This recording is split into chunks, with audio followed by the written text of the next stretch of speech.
casse la maison.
C'est Nin Vimo, notre charpentier, et on a fait le début du chéneau, on peut dire, du moins la structure qui va supporter le chéneau. C'est ça? Explique-moi un petit peu ce qu'on a fait. Une pièce contre le mur qui fait le relevé du chéneau. On a le fond de chéneau. Alors le fond de chéneau, c'est ça. Ça c'est le fond. C'est ça. Le fond de chéneau, c'est ça. Voilà. Après, donc là qui est fait avec une assez grosse pièce, ça permet de bien tout relier. C'était beaucoup plus facile à gérer. Mais normalement, c'est plutôt des structures plus fines qui sont posées sur de la maçonnerie. Ouais.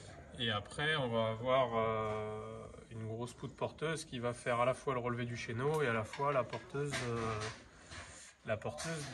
du chevronnage. D'accord. Voilà. Le chevronnage, il va venir s'appuyer ici, comme ça. Il y aura un truc qui sera posé là, et là, il y aura les chevrons qui partiront comme ça. Exactement. Derrière, on voit que c'est un petit peu c'est renfoncé, et on va devoir couler là-dedans. Et puis ensuite faire un petit relevé là pour que l'eau qui viendra ici tombe dans le chéneau. Ah ouais, mais je suis pas dans le bon sens là. Si, t'inquiète. C'est sûr. Oui, tout est calculé. Oui, t'inquiète, tout le monde. Je suis. T'inquiète pas. Ça paraît que là, je vais reprendre. Ouais. Heureusement que j'ai pas. Heureusement que quoi? Je vais pas 60 ans. Hop.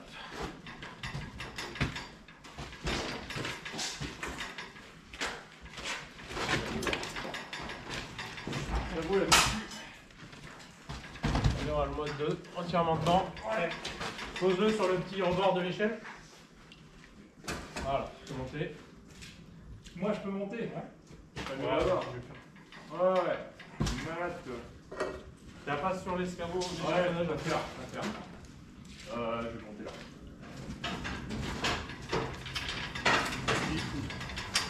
Tu sais que quand je fais les singeries, je me concentre. Donc là, je suis accroché partout. Bon. Ah, dans ton.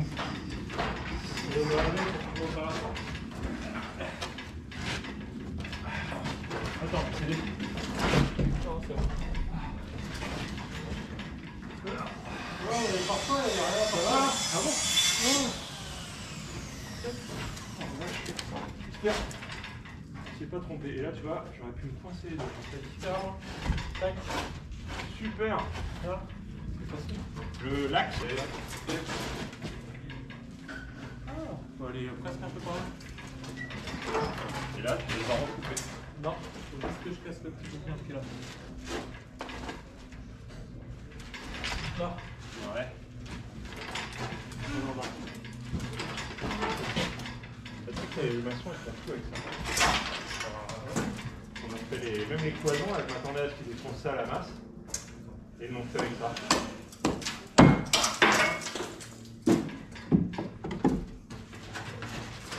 Voilà. Je vais regarder l'axe. Regardez, enfin, regarde.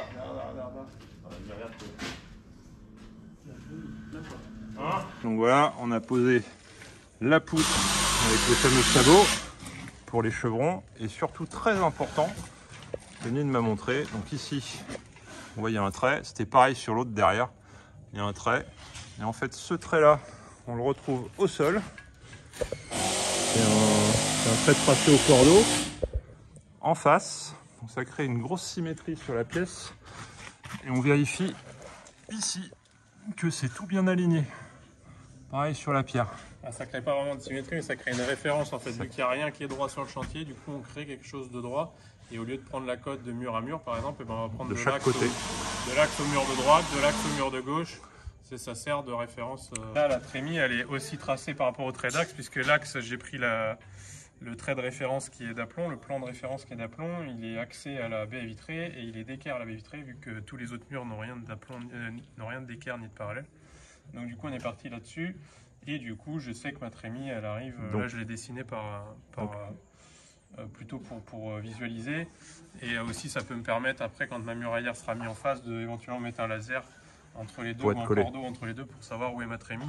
Donc voilà, le trait d'axe sert aussi à ça. Il pourra servir encore à autre chose peut-être plus tard. Pour qu'on se rende quoi que ce soit. Pour qu'on se rende bien compte, la trémie dont parle Nine va se trouver derrière la deuxième poutre. Donc ça fait quand même un peu loin. Et on se réfère ici pour avoir quelque chose bien droit.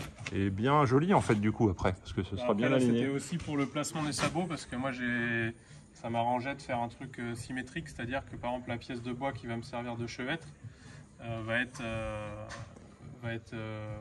limite je pourrais la retourner, les codes sont identiques donc ça limite les erreurs. Là en l'occurrence on tombait plutôt pas mal aussi avec la pièce parce que la pièce fait 6 mètres et moi je fais les entraxes de 60 cm. Donc l'ensemble faisait que ça tombe plutôt bien. Ça tombait plutôt bien, ouais. Donc j'aurais préféré que mes pièces de bois arrivent par exemple aussi au bord de la trémie, etc. C'était pas possible. Mais après, en second choix, au moins essayer de faire quelque chose de symétrique. Et après, ainsi de suite, on essaye de calpiner pour que ce soit au plus simple. Des fois, on ne peut pas la première méthode la plus simple, mais on fait la deuxième la plus simple ou la troisième la plus simple. Ouais, la rénovation, c'est beaucoup d'adaptation au fur et à mesure. Il y a un petit peu de réflexion pour placer toutes les choses correctement, pour être sûr que la trémie, on ne soit pas embêté, qu'on ne se retrouve pas à mettre une pièce, je ne sais pas, à côté ou que sur le chevet de la trémie, on ne puisse pas mettre le sabot parce que il est trop au bord ou je ne sais quoi. Sachant que là, j'ai pas de sabot à l'intérieur parce que c'est des sabots assez petits, donc je ne suis même pas sûr que ça existe. Et puis de toute façon, j'en ai pas pris. Si ça existait, j'en ai pas pris. Donc voilà, il faut bien calpiner. Après, une fois qu'on a posé ces éléments-là, donc ici la porteuse, à l'autre bout la muraillère, il restera des cales à faire sur chaque porteuse. Et après, le reste, c'est un peu, on va dire, c'est un peu plus un jeu d'enfant. Ce sera vraiment étalé du chevron. C'est ça, ça semble simple après, une fois que c'est bien préparé. Une fois que tout est préparé, oui, c'est plus très compliqué. Alors on n'a pas filmé le retrait de ces trucs-là, mais voilà les bacs acier, les tôles, qui font peut-être 1 mètre de large et qui faisaient toute la longueur du toit du bar, soit à peu près 9 mètres. Alors c'est pas trop récupérable parce que y a tous les trous des vis qui étaient sur les lambourdes en dessous. Donc c'est assez facile à enlever, hein. On dévisse et ensuite on tire sur le bac et ça vient. Donc c'est pour ça que j'ai pas de vidéo du moment où on a fait ça. Un petit point sur le toit que Nine a terminé. Nine, c'est lui. Donc ce qu'on a commencé à faire, je dis on, mais en fait moi j'ai rien fait, hein. C'est la pièce qui se trouve ici, qui est la pièce de bois qui va supporter le chéneau en zinc. Bon, la pièce de bois on l'appelle le chéneau aussi en fait. Ouais, en général on dit plutôt la fonsure de chéneau ou quoi, mais la fonsure. On dit une fonsure, mais souvent la fonsure c'est parce qu'il n'y a que le fond. Souvent c'est encaissé dans de la maçonnerie. Ouais. C'est rarement fait un peu comme ça. Là c'est. Appelons ça un chéneau. On va dire un entourage de chéneau. Un entourage de chéneau. Du coup la fonsure c'est cette grosse pièce de bois qui est assez épaisse, qui est fixée. Ensuite on a ici une pièce de bois qui relève, qui sera un peu plus haut et qui est fixée à la fonsure en dessous avec des vis qui viennent comme ça. Donc il a fallu fabriquer ces deux pièces là avant et ensuite le porter et le poser. Ça, on a filmé ça. Ensuite on a une poutre qui vient se mettre dans le mur en réservation ici de chaque côté. Donc là en fait c'est ça qui va tenir tout le poids. Elle est à nouveau elle est refixée à la pièce qu'on a vue avant par des vis partout.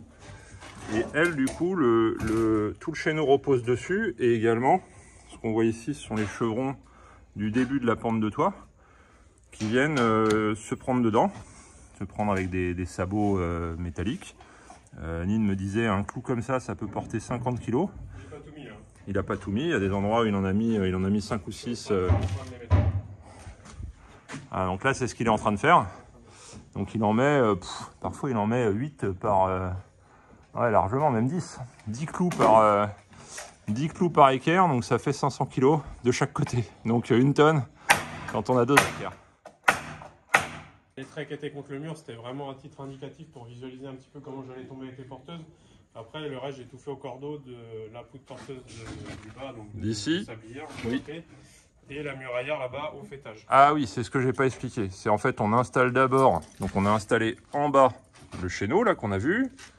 En haut, ce qui s'appelle une muralière qui est fixée au mur, comme son nom l'indique, et sur lesquels on retrouve également les sabots. Et du coup, ça donne la pente. Une fois qu'on a ça, on n'a plus qu'à tendre des ficelles. C'est ça, une muraillère qui n'est pas tout à fait de niveau puisque le bâtiment n'est pas parallèle, donc il y a plus long. Il y a 40 cm plus long d'un côté que de l'autre, donc après on fait un petit produit en croix et on tombe sur une hauteur légèrement différente. Donc admettons, là je crois qu'il y avait plus 45 à droite et plus 46,9 à gauche, donc quasiment 2 cm. Ah oui. Pente due aux 40 cm de faux parallèle. Ah oui, donc le faux parallèle, ça a quand même une petite incidence de 2 cm, quoi. C'est pas rien. Si j'avais mis de niveau le muraillère du haut, un toit légèrement gauche. Ouais. Donc ce qui n'aurait pas été gravissime dans le principe, sauf au niveau de la verrière qui est quand même assez grande. Donc là, ça aurait pu très rapidement se sentir assez problématique, quoi. Donc...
Je savais pas combien on aurait.